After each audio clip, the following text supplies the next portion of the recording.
A Widower's First Year, a Journal of Grief on the Passing Away of My Beloved Wife Betty on May 23rd, 2015, by John Crawford. Saturday, September 12th, 2015, entry number 24. The Girls. I am admonished because I haven't written enough about our girls, and Betty is the admonisher. When Betty and I met, I had Greylock, named after the mountain in northern Massachusetts, and Betty's Sammy. I don't remember the genesis of Sammy's name. I wish I could. They graced our home for many years.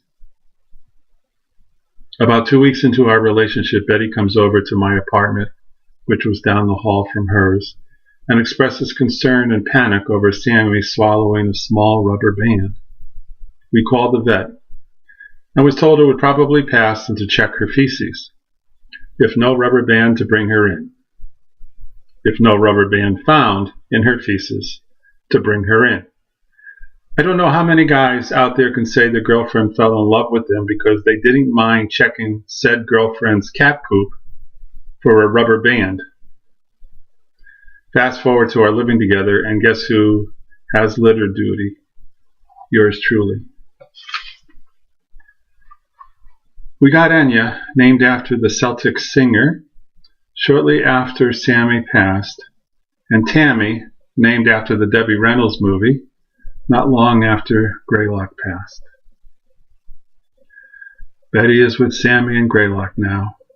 I close my eyes and imagine the homecoming. If there are no tears in heaven, that's okay, because I'm shedding enough tears of joy to compensate. Enya is 7 and Tammy 4. They are indoor cats. We adopted them from shelters. They are our companions, and we love them dearly. At the shelter, Betty picked up several to hold, but only Enya leaned into her, and I said, "She chose you." And Betty nodded with a smile. Enya is a calico with soft brown hair and peach highlights, and Betty would say the cutest nose. Tammy is a munchkin with the tuxedo color pattern.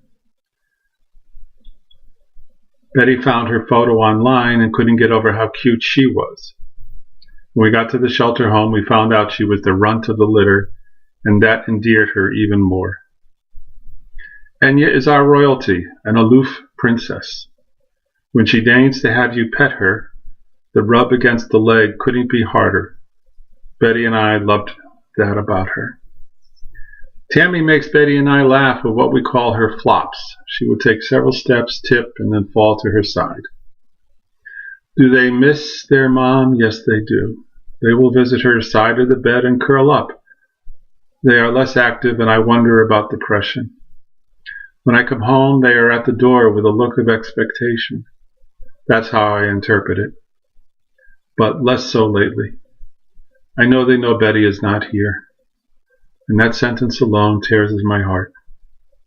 But somewhere in their being, the wondering why she is not here rips my heart out. Love and peace, John.